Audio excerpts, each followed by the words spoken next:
My golden child siblings received $370,000 from our parents, while I got nothing, yet they still mock my small wedding that I paid for myself. I finally snapped at the family dinner. I'm 27, male, the third of four siblings, and I've always felt like an afterthought. Lori, 33, female, Chuck, 29, male, and Jade, 25, female, have always received the first and best from our parents and each other. I get the leftovers if I'm lucky. I haven't received a birthday gift from any of my siblings in about 10 years, yet I'm still asked to chip in for group gifts for them every year. On Friday night, we were having a family dinner, and it honestly felt like every other sentence was either a dig at me or a not-so-subtle brag by my siblings about something they got from my parents that I was denied. They talked about how nice all of our weddings were, but made sure to mention it was fine that my wife and I had a small, low-key wedding, saying it was okay because we loved it. They conveniently skipped over the fact that my parents paid for all of my siblings' weddings, but not mine, claiming they couldn't afford it since they were saving for Jade's wedding. They bragged about having little student debt because of my parents' help. All of them lived on campus at expensive four-year schools, while I stayed home and attended a prestigious watchmaking school. I was paid to attend, so I paid rent at home. My parents did pay $7,000 for my tools, which I appreciate, but they paid $120,000 to $150,000 each for my siblings.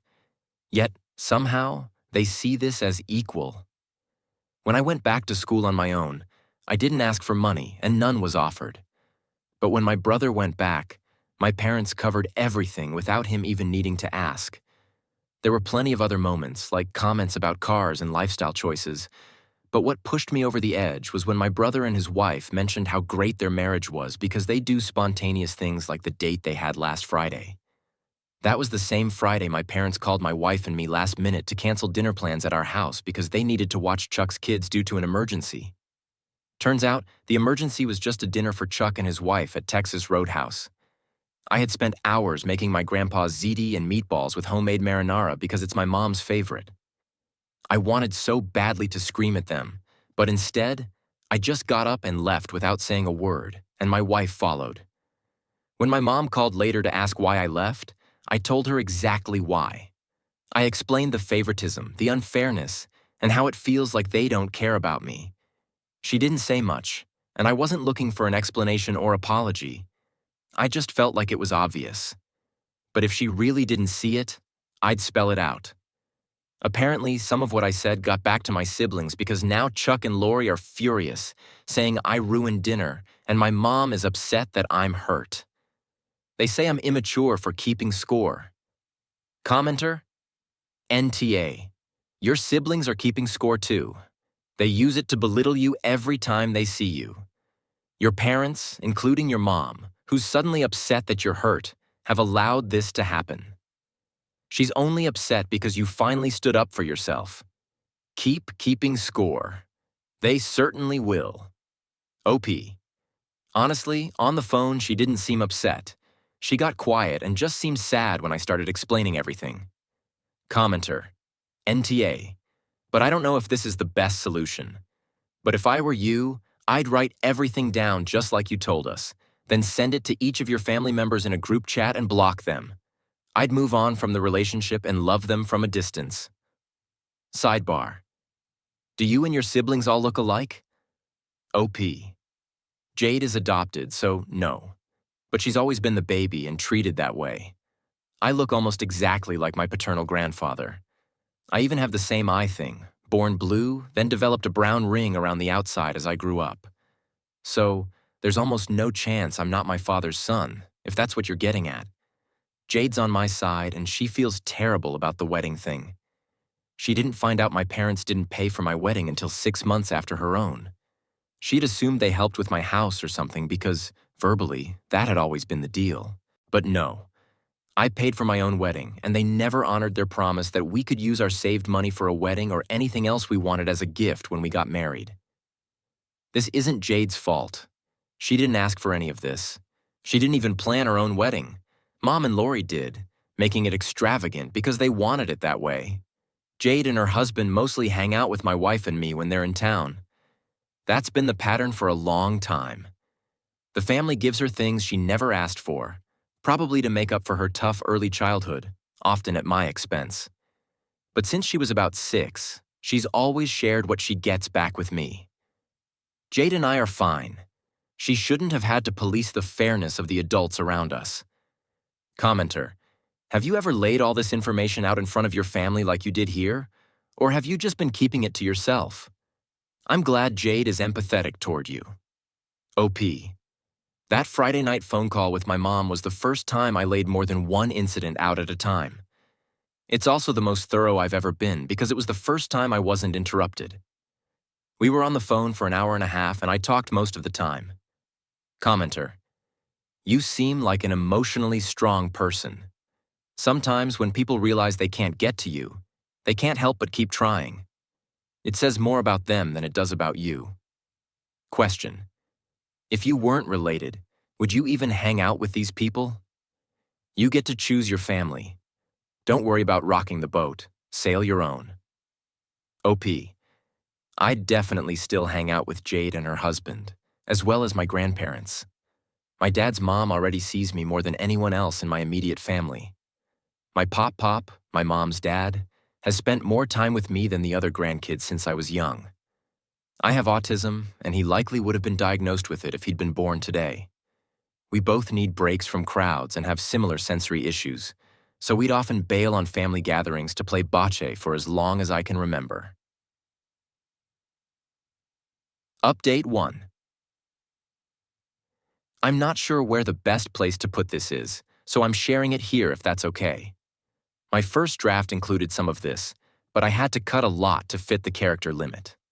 Some of this info has been shared in other comments, but I'm consolidating it here to hopefully answer some questions.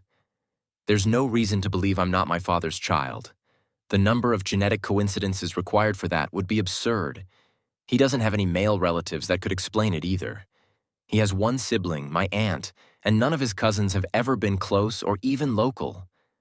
I've always looked like my paternal grandfather, who passed away when my dad was young. By all accounts, he was a good father and is remembered fondly. My younger sister, Jade, has been the beneficiary of many things my parents chose not to give me, but she never asked for any of it and has been one of the only people consistently trying to make it right. For goodness sake, she was trying to fix things when she was just 6 years old. She hasn't seen everything, but what she has seen, she's tried to correct. She might be guilty of assuming the best of people and not asking questions, but she isn't heartless, and getting angry at her won't solve anything. We talked for a long time after I posted this. She told me that she's been contributing to my birthday gift every year since at least 2018. She gave money to my older sister to buy tickets to my favorite soccer team for my wife and me. Whenever my wife and I posted about going to games, Jade assumed one of those games each year was the gift she had been helping pay for. There's a lot of backstory, but the gist is that Jade and I have always gotten along well, and she never participates in singling me out negatively. She and her husband frequently spend time with my wife and me, usually just the 4 of us. Growing up, I was definitely favored by my maternal grandfather, but it's not like I got extra gifts. He and I just have very similar personalities, and it showed from a young age. I'm on the spectrum, and I strongly feel that he might have been diagnosed as well. We both struggle a lot with sensory issues, especially with loud crowds and being surrounded by many different sources of noise, like our loud Italian family.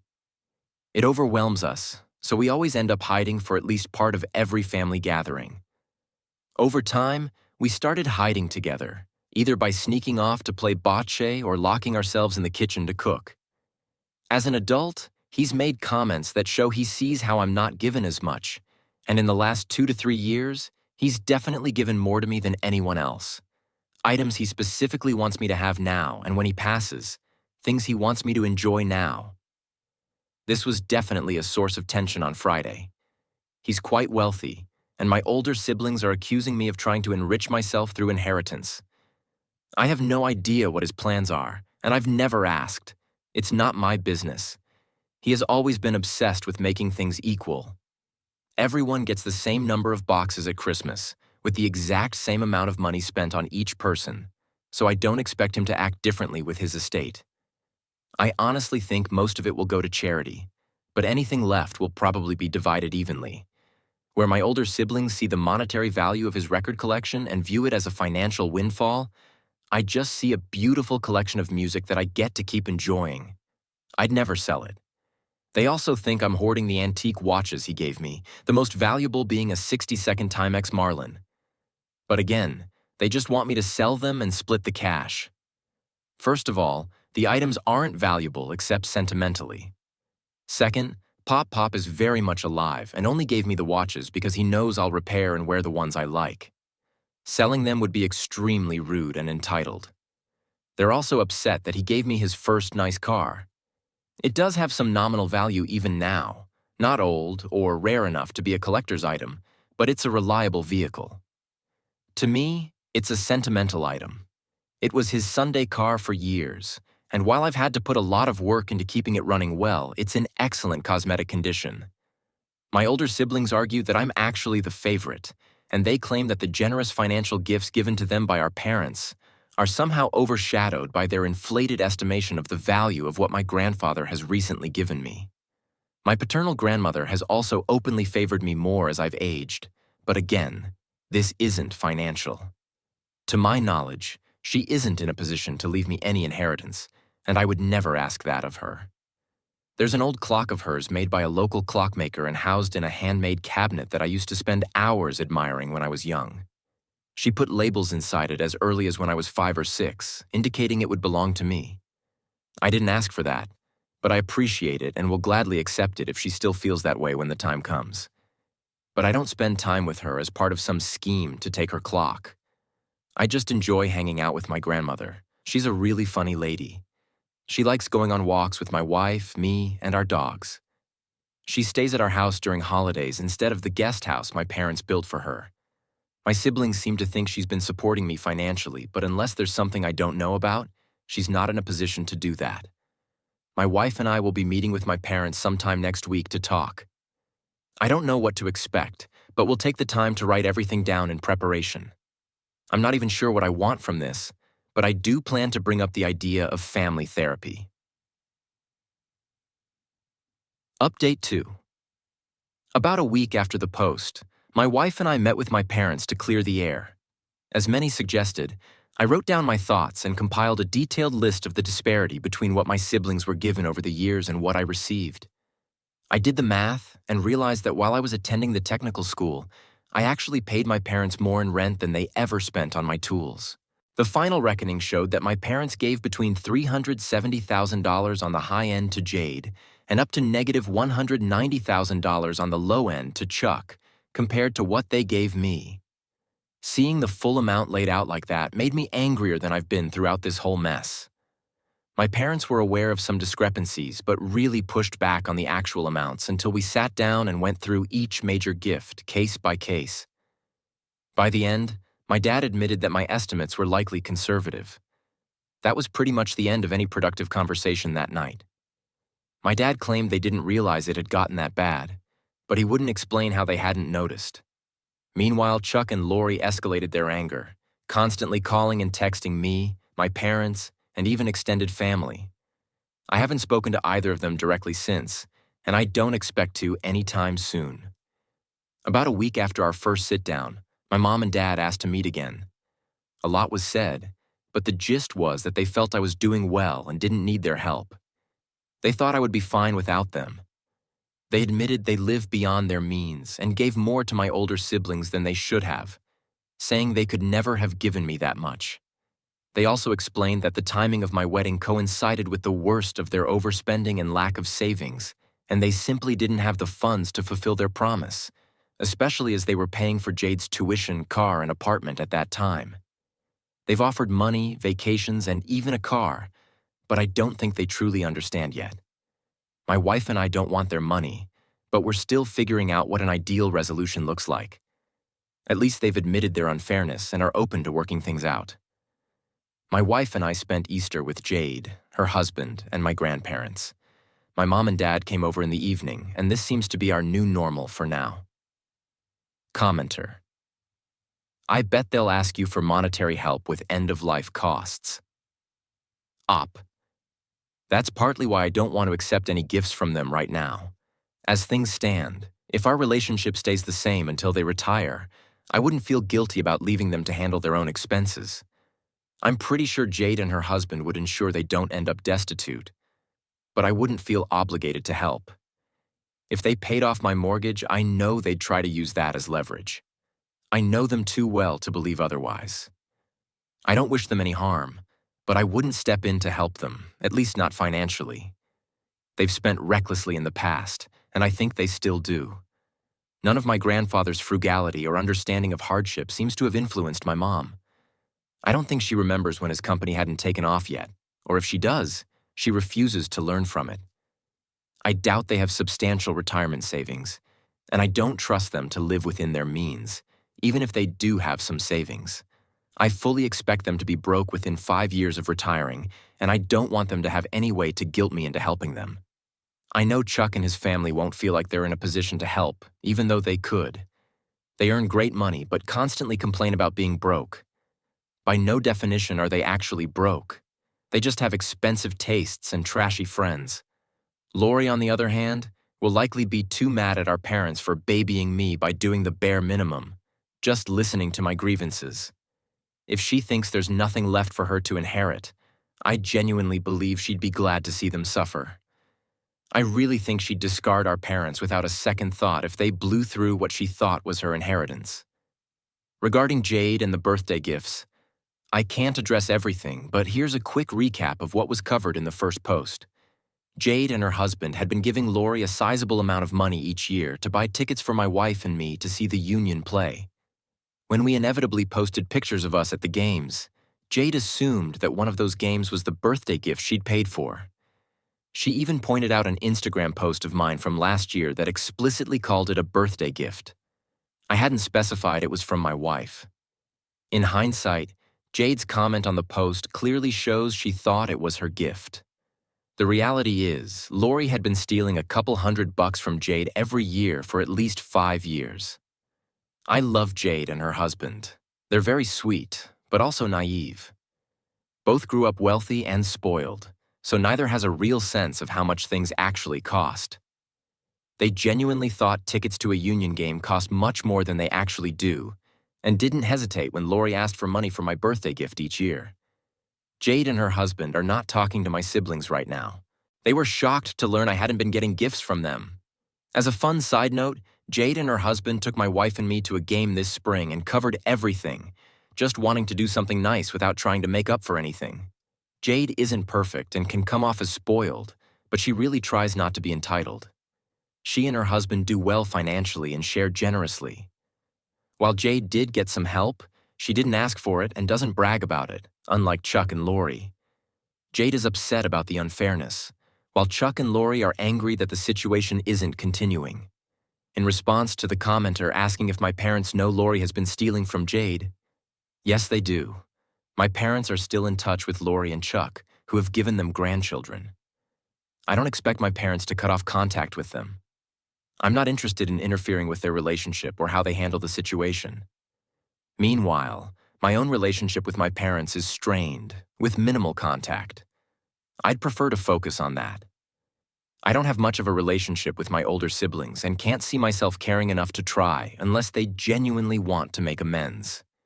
They know how to reach me. Regarding the issue of money from my parents, I don't want it if it's just an attempt to settle the score and not address the real issue. Even if they offered, it wouldn't fix the fact that I was treated differently. Unless the offer is genuine and not just a way to buy my forgiveness, I'm not interested.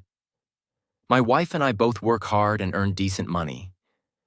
We may be the least well off in the family, but we're comfortable with savings and retirement funds, which is more than can be said for some, except for Jade and her husband. I don't see or talk to my parents as much as I used to, and that's fine with me. If they genuinely want to make amends and reflect on their actions, I'm open to it, but they need to acknowledge the favoritism beyond just the financial aspects. My grandparents are fully aware of the situation and know it's unfair. Part of why I'm not focused on settling the score is that I've been told I'll come out of this better off. I've accepted that my relationship with my older siblings is likely beyond repair. I believe letting my parents ease their conscience with money will only prevent them from truly taking responsibility for their actions.